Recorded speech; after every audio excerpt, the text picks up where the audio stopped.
And b equal to दिया हुआ आपका 3, 2, 5, 6।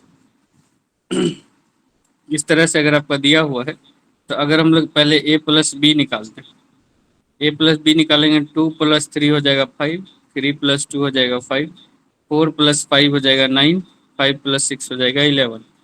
ठीक है। उसके बाद फिर अगर हम लोग बी प्लस ए निकालें, बी प्लस ए उल्टा, 3 + 2 ये भी 5, 2 + 3 ये भी 6, 4 + 5 ये हो जाएगा 9, 5 + 6 ये हो जाएगा 11। यहाँ पे हम देख पा रहे हैं कि ए प्लस बी जो है 5, 5, 9, 11, और बी प्लस ए भी आपका क्या आया 5, 5, 9, 11। यानी कि यहाँ पर ए प्लस बी का वैल्यू बराबर है बी प्लस ए के वैल्यू के। ये आपका जो प्रॉपर्टी है, यानी कि ये आपका जो फॉलो करता है किसको, कम्यूटेटिव लॉ को।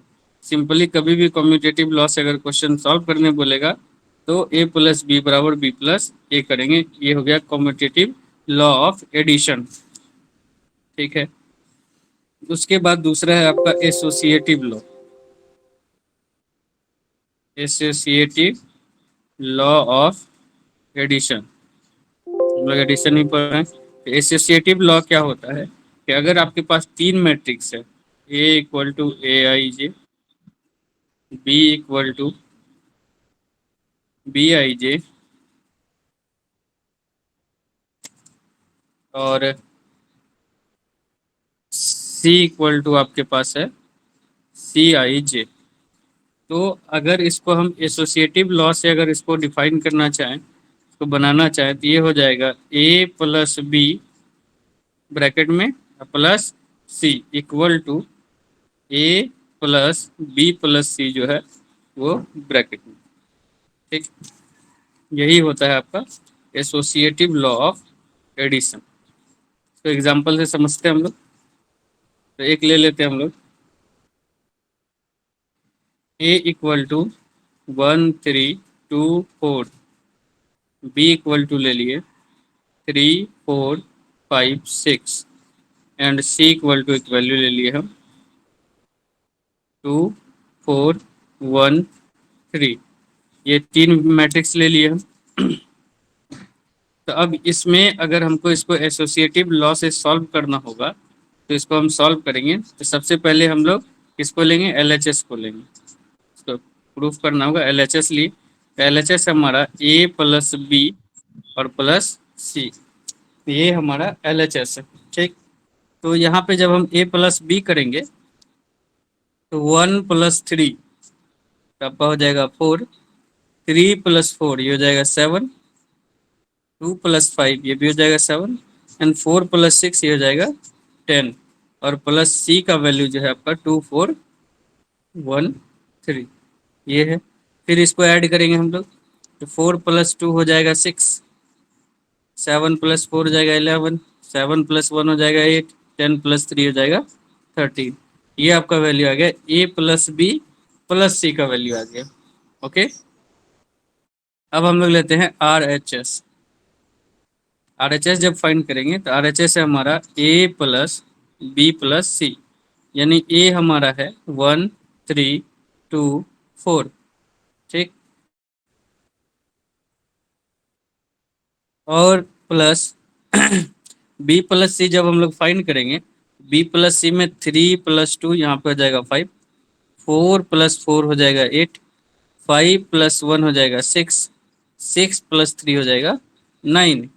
अब फिर अब निकालेंगे क्या, ए से इसके साथ इसको ऐड करेंगे, इस दोनों को ऐड करेंगे तो 1 + 5 हो जाएगा 6, 3 + 8 हो जाएगा 11, 2 + 6 हो जाएगा 8, एंड 4 + 9 हो जाएगा 13। तो जैसा कि हम देख पा रहे हैं कि यहाँ पे आपका जो ए प्लस बी प्लस सी का जो वैल्यू आया है 6, 11, 8 और 13, वही वैल्यू जो है आपका ए प्लस बी प्लस सी का भी आया। यानी कि यहाँ पर ये एसोसिएटिव लॉ को फॉलो कर रहा है। सिंपल सी बात है, आपको तीन मैट्रिक्स दे दिया जाएगा और बोलेगा कि इसको एसोसिएटिव लॉ से सॉल्व कीजिए या फिर इसको कम्यूटेटिव लॉ से सॉल्व कीजिए। तो आराम से जब कम्यूटेटिव लॉ से सॉल्व करने बोलेगा, इसको आराम से a + b = b + a कर देंगे। और अगर एसोसिएटिव लॉ ऑफ एडिशन से सॉल्व करने बोलेगा a plus b plus c equal to a plus b plus c कर दीजिए। क्लियर है सभी को?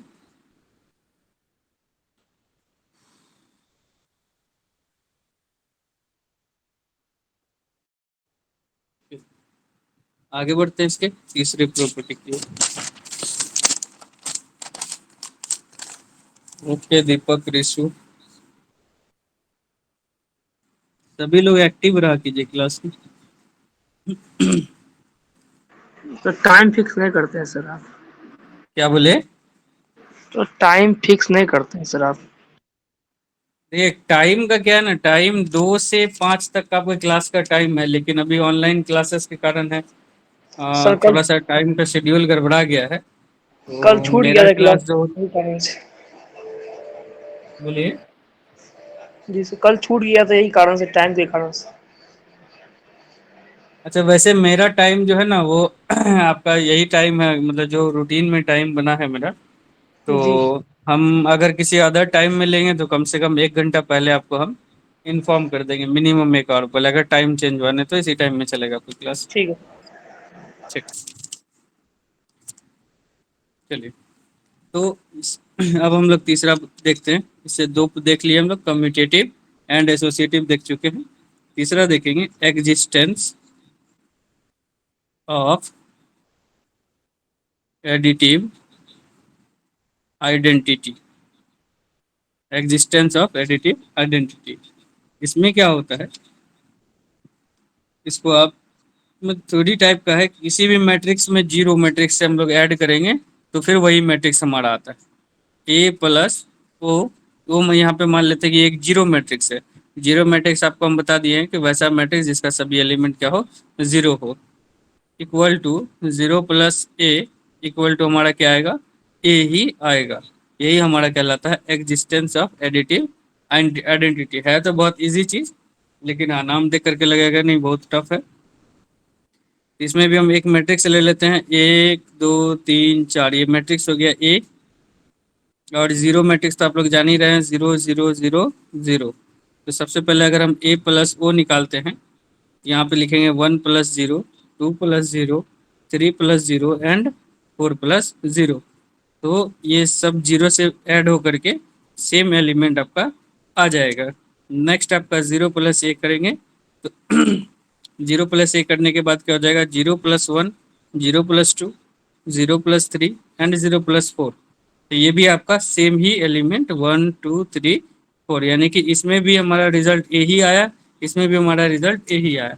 इसलिए हम कह सकते हैं कि a plus zero matrix equal to zero matrix plus a बराबर हमारा ए ही आता है। ऐसे कंडीशन जब भी आपका क्वेश्चन बनाने के दरमियान आएगा, आप समझ जाइए वो क्या है, एग्जिस्टेंस ऑफ एडिटिव आइडेंटिटी। आपको जब क्वेश्चन आएगा, आपके आगे में क्वेश्चन पेपर जब आएगा, तो सेम यही चीज लिखा हुआ रहेगा कि ये सारा चीज, तो उस समय आपको ये समझना होगा कि हाँ ये हमको क्या करना है, कौन सा टास्क हमको परफॉर्म करना है। ठीक है। नेक्स्ट एंड लास्ट है existence of additive inverse. Existence of additive inverse, अगर हमारा कोई मैट्रिक्स ए है, ठीक है, और इसको हम इसके इनवर्स से ऐड कर दिए, यानी कि हमारा क्या है, ए था प्लस में, उसके हम इनवर्स से उसको ऐड कर दिए, या फिर -a + a कर दिए, तो हमारा रिजल्ट हमारा क्या आएगा, हमेशा रिजल्ट हमारा जीरो आएगा। जैसे for example A equal to एक मैट्रिक्स है 2 4 6 8, ठीक है। तो जब इसका हम इन्वर्स करेंगे यानी -a निकालेंगे, -a मतलब क्या हो गया, सभी एलिमेंट में माइनस से मल्टीप्लाई हो जाएगा, ये -2 हो जाएगा, -4 हो जाएगा, -6 हो जाएगा, -8 हो जाएगा। इस तरह से ये आपका हो जाएगा। तो अब इसको अगर हम परफॉर्म करेंगे तो ए प्लस -a जब निकालेंगे, यानी कि जब दोनों को ऐड करेंगे, ए का वैल्यू है आपका 2 4 6 8, और इसको प्लस करना है -a से, ये -2 -4 -6 और -8। तो जब इसको प्लस करेंगे तो 2 - 2 हो जाएगा 0, 4 - 4 हो जाएगा 0, ठीक है, 6 - 6 हो जाएगा 0 और 8 - 8 हो जाएगा 0। तो इस तरह से हमारा रिजल्ट क्या आ जाएगा, जीरो आ गया, तो इसी को हम लोग कहते हैं एग्जिस्टेंस ऑफ एडिटिव इनवर्स। यहाँ तक क्लियर है सबको?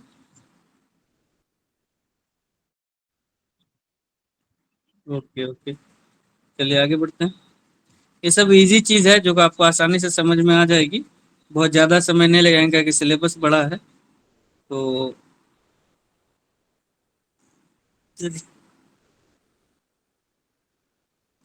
तो फिलहाल आपको एक क्वेश्चन देते हैं। देखिए, आपको पहले हम समझा देते हैं, मल्टीप्लिकेशन का प्रॉपर्टी है ये। देखिए, दो चैप्टर आपको पढ़ना है, मैट्रिसेस और डिटर्मिनेंट। दोनों लगभग सेम है, लगभग क्या 95% दोनों सेम है। लेकिन जो 5% दोनों में अंतर है ना, वो उसको सबसे ज्यादा खतरनाक बनाता है। कि अगर किसी भी मैट्रिक्स में हम, जैसे मैट्रिक्स 2 4 6 8 है, ये मैट्रिक्स ए है, तो अगर इस मैट्रिक्स में अगर हम इसको हम 3A लिखना चाहें, 3A मतलब ए में हम 3 से मल्टीप्लाई किए हैं, तो ए में जब 3 से मल्टीप्लाई करने का मतलब हो गया कि ये इसके अंदर जितना भी एलिमेंट है, सभी एलिमेंट में 3 से मल्टीप्लाई हो जाएगा। ये हो जाएगा 6, ये हो जाएगा 12, ये 3 6 जा 18, ये 3 8 जा 24। यानी कि मैट्रिक्स में किसी नंबर से मल्टीप्लाई करने पर उसके अंदर के सारे एलिमेंट से जो है वो नंबर मल्टीप्लाई हो जाता है। लेकिन डिटर्मिनेंट में ऐसा नहीं होता है। डिटर्मिनेंट में या तो किसी एक रो से या किसी एक कॉलम से ही आप मल्टीप्लाई कर सकते हैं। तो आपको एक क्वेश्चन दे रहे हैं, आप इसको थोड़ा सा प्रूफ करके दिखाइए। क्वेश्चन है आपका, a equal to 8 0 4 - 2 3 6 and b equal to है आपका 2 - 2 4 2 और -5 1। ये है आपका, आपको प्रूफ करना है 2A प्लस,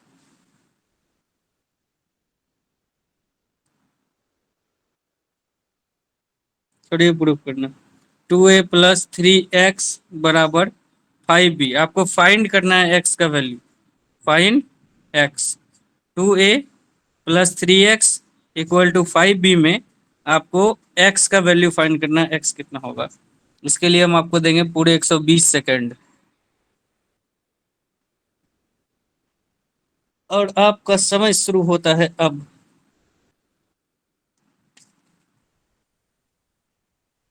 क्वेश्चन रिपीट कर दे रहे हैं, ए इक्वल टू आपका 8 0 4 - 2 3 6, बी इक्वल टू 2 - 2 4 2 - 5 और 1। और आपको निकालना क्या है, इक्वेशन दिया हुआ है आपको 2A + 3x equal to 5B। इसमें आपको x का वैल्यू फाइंड करना है कि x, ये जो x है, x बराबर क्या होगा। अब ये ध्यान रखिएगा कि यहाँ एलिमेंट नहीं होगा, वो x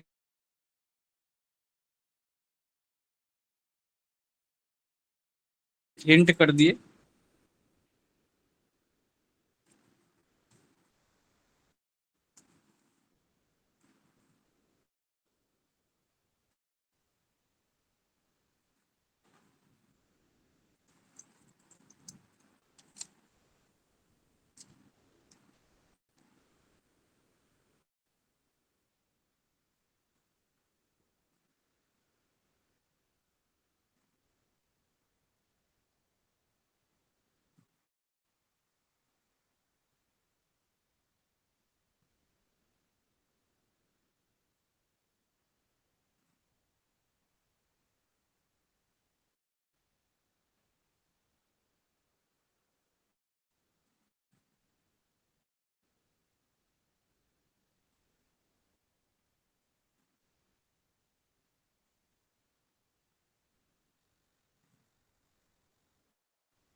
बन गया सुधांशु?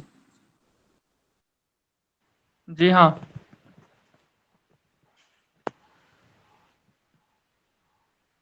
क्या आया आंसर? -6, 12, -31, -10, 14, -7 by 3। -6, 12, -31, -10, -14, -14, -7। -7। हाँ, बस? बाय 3। ये मैट्रिक्स में है अंदर में। ये तो ठीक है, लेकिन आई थिंक ये आंसर में कुछ कमी रह गया आपका। गलत नहीं है, लेकिन कुछ कमी रह गया। बाय 3। इसको ये जो आपका आंसर आया है, ये आपका आंसर हम यहाँ लिखे -6, 12, -31, -10, -14, -7। इसमें बाय 3 कहाँ लगाना है? नहीं नहीं, ऐसे नहीं है सर। ये दिखाइए थोड़ा कॉपी आप।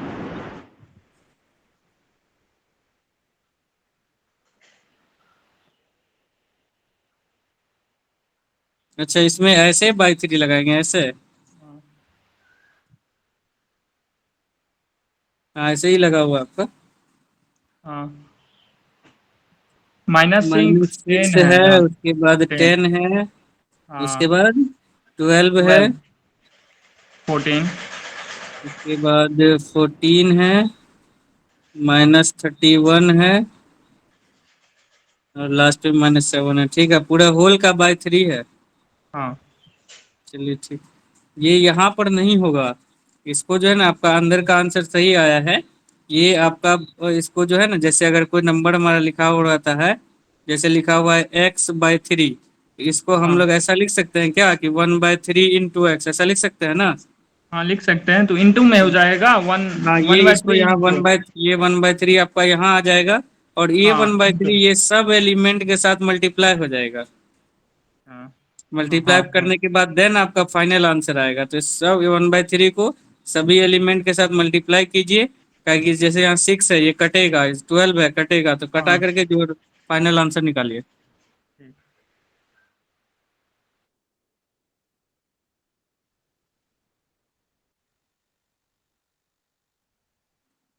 निधि, आपका भी यही आया क्या answer? Okay okay. No sir, मेरा मेरा -2, -10/3, 4, 14/3, -7।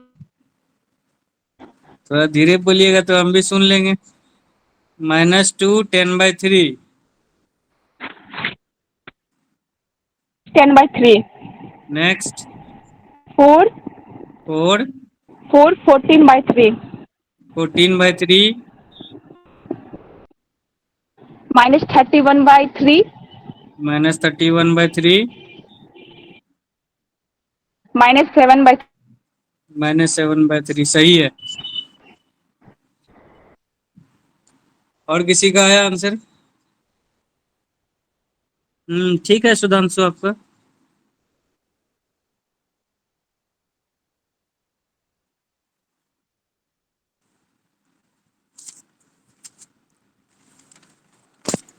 चलिए, जिनका नहीं आया है वो फटाफट से 1 सेकंड में देख लीजिए।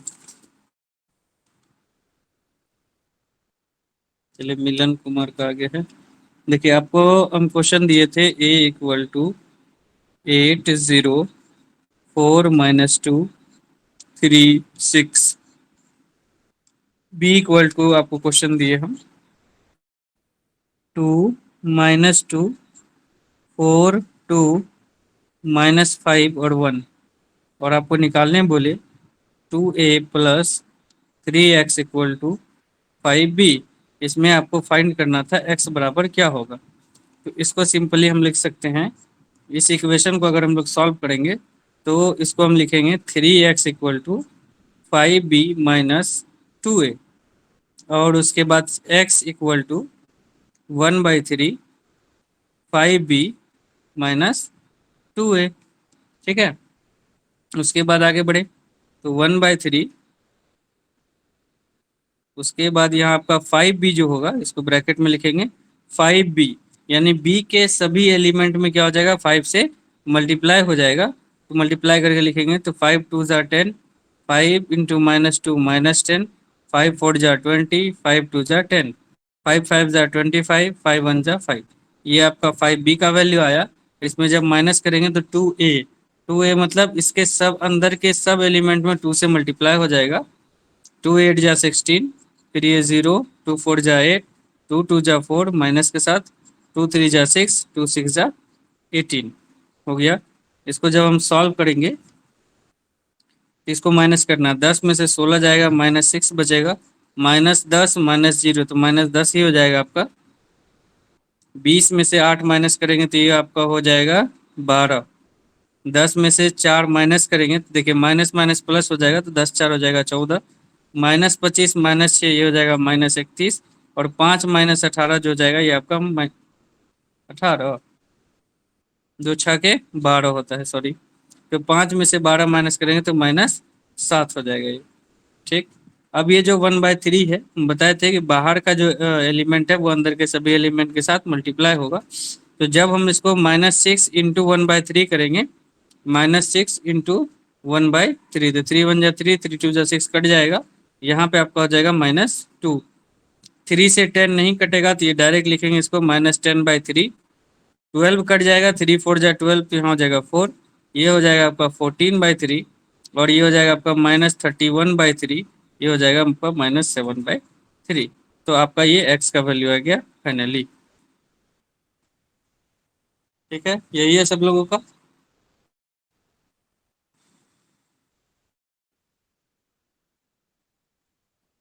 आगे बढ़ते हैं।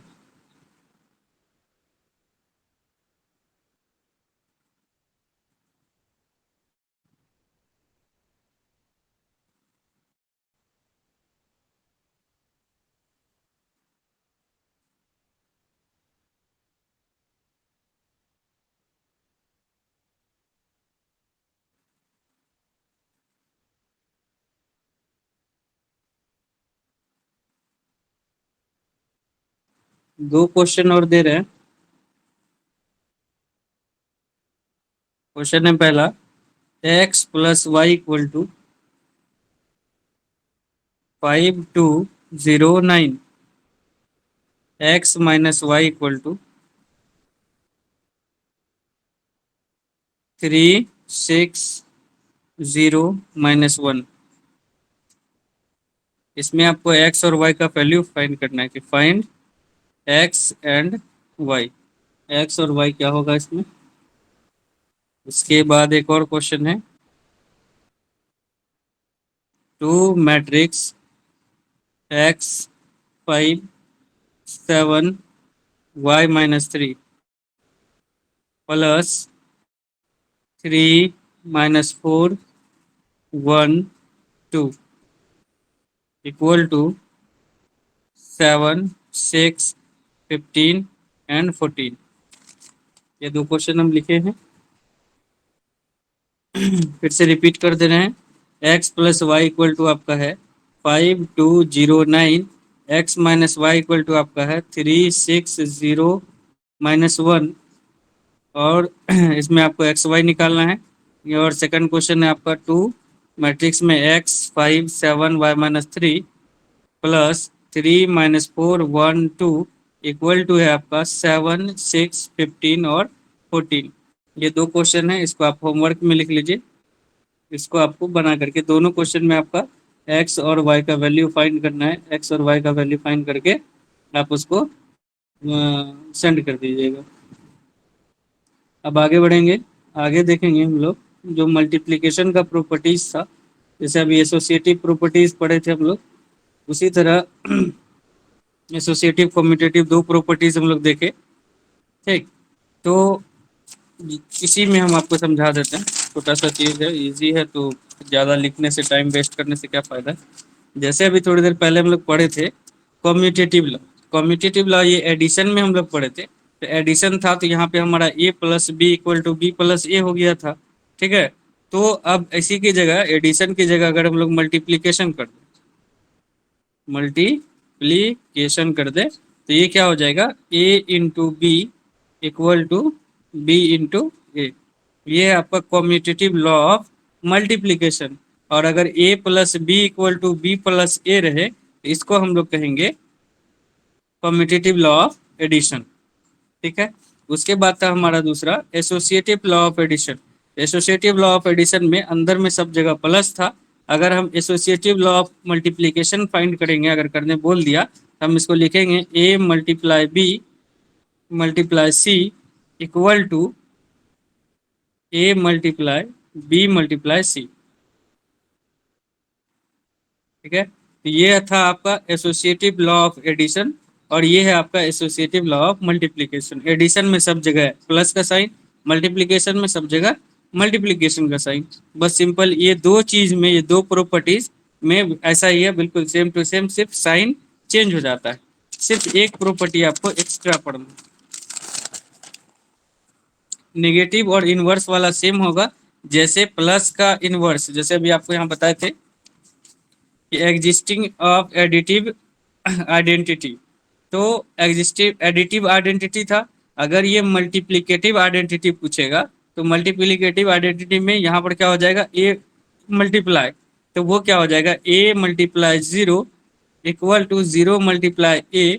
और हम लोग सब जानते हैं कि जीरो से किसी भी चीज में मल्टीप्लाई करने पर जीरो आता है, तो हमारा रिजल्ट आएगा जीरो। ये हो गया एग्जिस्टिंग ऑफ मल्टीप्लिकेटिव आइडेंटिटी। और जब एडिटिव था तो हमारा रिजल्ट ए ही आता था, लेकिन जब हमारा मल्टीप्लिकेटिव रहेगा तो रिजल्ट हमारा जीरो आएगा। ठीक है। उसके बाद चौथा था हमारा एग्जिस्टिंग ऑफ एडिटिव इनवर्स। तो इनवर्स में क्या था, हम जानते हैं कि प्लस का इनवर्स क्या होता है, माइनस। इनवर्स मतलब समझ लीजिए उल्टा, तो प्लस का उल्टा माइनस, अब माइनस का उल्टा बोलेगा तो प्लस, ये हो गया एडिटिव। इसी में अगर मल्टीप्लिकेटिव पूछेगा तो ए का जो इनवर्स हो जाएगा वो हो जाएगा 1/a। ठीक है। ए का इनवर्स 1/a, अब 1/a का इनवर्स क्या हो जाएगा ए। बस सिंपल सा इतना सही बात है। ये चार तो है, चारों आपका बिल्कुल सेम टू सेम है, बस एक अलग है जिसको बता देते हैं, वो है आपका distributive law. Distributive law, distributive law क्या होता है, पहला a into b plus c equal to होता है a into b plus a into c. ये होता है पहला। क्या है, a into b plus c बराबर a into b plus a into c. ठीक। और दूसरा क्या होता है डिस्ट्रीब्यूटिव लॉ आपका, ये होता है a plus b into c equal to होता है a into c plus b into c. यही होता है आपका डिस्ट्रीब्यूटिव लॉ। तो अगर अभी क्वेश्चन डिस्ट्रीब्यूटिव लॉ से पूछ लिया जाएगा तो आप इस दो में से किसी भी एक तरीके से बना सकते हैं, आपका आंसर सेम आएगा। पहला में क्या है, ए मल्टीप्लाई में है और बी प्लस बी और सी जो है आपस में प्लस में है। ठीक है। दूसरा में क्या है, ए और बी आपस में प्लस में है और सी जो है वो आपका मल्टीप्लाई में। इसी तरह आपको पूछ लेगा, इसी तरह आप इसको ऐसे भी बना सकते हैं, जैसे यहाँ बी सी अंदर में लिए, यहाँ ए बी लिए। ठीक, तो आप अंदर में ए सी भी ले सकते हैं, ए प्लस सी मल्टीप्लाई बी, फिर भी आपका जो रिजल्ट आएगा वो सेम आएगा। यानी इस तरफ जितना भी चीज है उसको अगर आप सॉल्व कीजिएगा तो सेम आएगा तीनों का, इसका भी इसका भी इसका भी। उसी तरह इस तरफ जितना भी फंक्शन ये दिया हुआ इक्वेशन, तीनों इक्वेशन को सॉल्व कीजिए तो आंसर आपका सेम आएगा। बस लेना क्या है, आप अपने से भी प्रूव कर सकते हैं कि ए बी सी तीन को मैट्रिक्स ले लीजिएगा किसी भी ऑर्डर का, लेकिन हाँ वो आपका स्क्वायर मैट्रिक्स होना चाहिए। ठीक, तो आप उसको जब क्या कीजिएगा, फिर आराम से इसको ये इस तरह से टास्क परफॉर्म करके ए इंटू बी प्लस सी बराबर a into b plus a into सी कर लीजिएगा, तो वो आप अपने आप से भी प्रूफ कर सकते हैं। अभी तक जितना भी 4-5 को प्रूफ कर दिए हैं तो हम लगता नहीं है कहाँ इसको प्रूफ करने की जरूरत है, और इसका आगे भी जरूरत नहीं पड़ेगा, क्योंकि आगे ढेर सारा क्वेश्चन ही आपको वैसा मिल जाएगा कि आप आराम से इसको सॉल्व कर सकते हैं।